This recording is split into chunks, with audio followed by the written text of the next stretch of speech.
हर हर अवदास घर अवदास में मास्टर चमार अपने देसी चैनल के साथ देसी अंदाज में।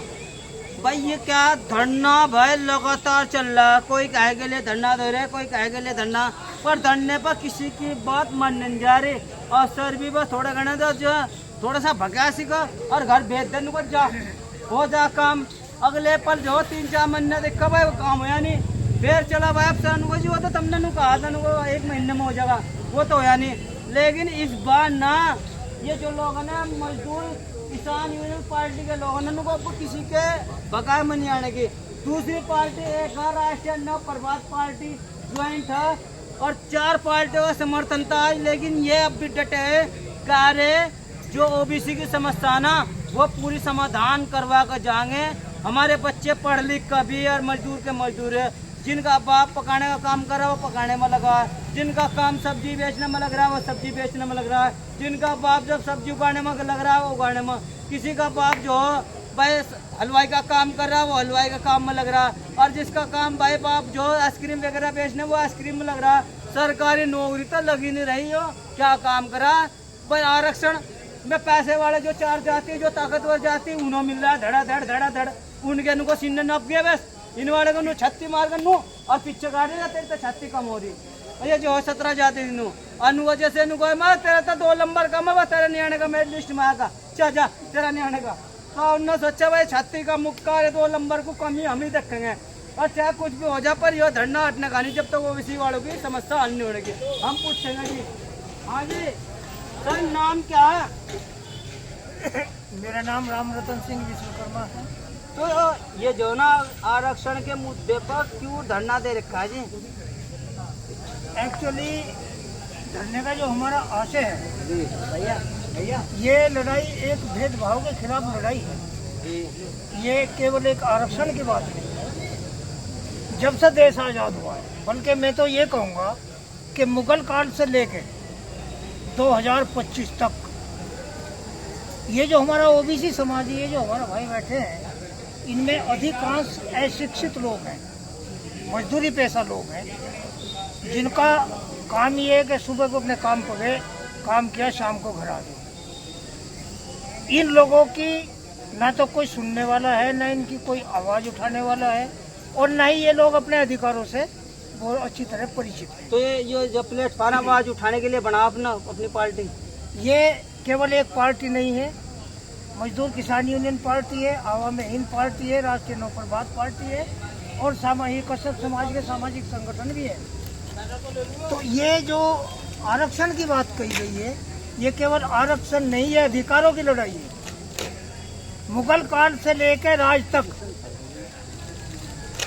इन सामंतवादियों ने,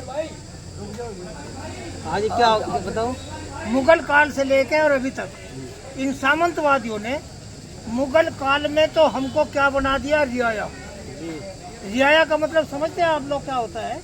रियाया का मतलब यह है कि कान पकड़ी भेड़ जिधर काट दिया भाई उधर कर ले, झाड़ू लगा ले, चेंज लगा रहा, पकड़ना उठा ले, कच्चा उठा रहा। जैसे जैसे 800 साल हम रियाया में रहे, और रियाया के बाद जैसे ही ब्रिटिश गवर्नमेंट आई हमको शूद्र बना दिया। मैं इन हिंदूवादियों से पूछना चाहता हूँ कि यदि आज हम हिंदू हैं तो मुगल काल में रियाया हमें किसने बनाया? ब्रिटिश काल में हमें शूद्र किसने बनाया? 1938 में जब ब्रिटिश गवर्नमेंट ने यहाँ मताधिकार कानून पास करके ब्रिटेन में कानून पास किया कि मताधिकार को अधिकार दिया जाता है, तब ये जो 10% 3% लोग हैं जिन्होंने हमें कभी रियाया बनाया, कभी हमें इन्होंने शूद्र बनाया, कभी ओबीसी बनाया, और कभी इन्होंने हमें एससी बनाया, कभी एसटी बनाया। तो अगर आज हम हिंदू हैं तो मैं इन हिंदूवादियों से पूछना चाहता हूँ, और विशेष तौर से मैं क्लियर करना मैं आरएसएस के लोगों से पूछना चाहता हूँ कि यदि हम हिंदू हैं तो हमें रियाया किसने बनाया? यदि आज हम हिंदू हैं तो हमें क्या नाम शूद्र किसने बनाया? यदि हम आज हिंदू तो हमें ओबीसी किसने बनाया? तो यदि हम आज हिंदू हैं तो हमें एससी किसने बनाया? तो आज पर वर्तमान में स्थिति कैसी इन लोगों की? वर्तमान में स्थिति आज से बेहतर है। तो जब तक 2014 से पहले इन ओबीसी एससी एसटी वालों को जो आरक्षण दिया था जी। पहले तो मैं बता दूं आरक्षण मिला क्यों, आरक्षण नहीं, दिया। आरक्षण ना मिलना, अब जो स्थिति बिहार में है या बिल्कुल बेहतर है, बिल्कुल गरीबी तुम कैसी स्थिति है अब जो एट द टाइम। अब आज ये टाइम में तो हमको 1947 पहले गुलामों की स्थिति में ला खड़ा कर दिया है। गुलाम है, गुलाम है आज भी। तो कारण क्या है? इसका कारण ये है हमारी अज्ञानता, हमारी गुलामी का कारण है। भाजपा है, कौन है इसका? इसका कारण आरएसएस है। अच्छा जी। क्लियर आरएसएस है। आरएसएस के द्वारा जितने हिंदूवादी संगठन है, चाहे वो बजरंग दल हो, चाहे वो हिंदू परिषद हो, चाहे हिंदू विश्व परिषद हो, चाहे हिंदू महासभा हो, ये सब लोग आरएसएस की शाखा है। उनमें जो मेंबर कौन है ज्यादातर? मेंबर यही हमारे लोग हैं।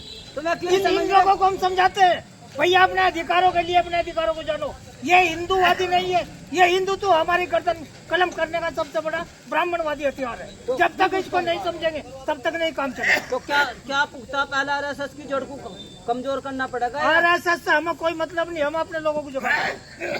हमें किस समय आप हमारे दुश्मन है, एक उदाहरण के तौर आप हमारे दुश्मन है, हम आपको क्यों चटका, हम तो भाई कहेंगे भाई दुश्मन है, बच।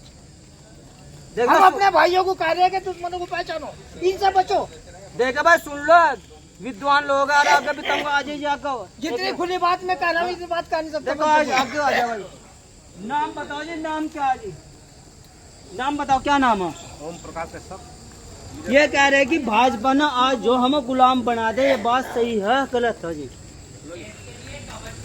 आज बीजेपी सरकार में अति पिछड़ों की अनदेखी हो रही जी। सरकारी योजना, सरकारी जितनी भी संस्था है वे सारी खत्म करके और जो है ठेकेदार को दे दी, विशेष जाति को दे दी। इसमें जो है पिछड़ा अति पिछड़ा कोई विकास कार्य, कोई योजना नहीं मिल पा रही। आज के टाइम में जो बीसी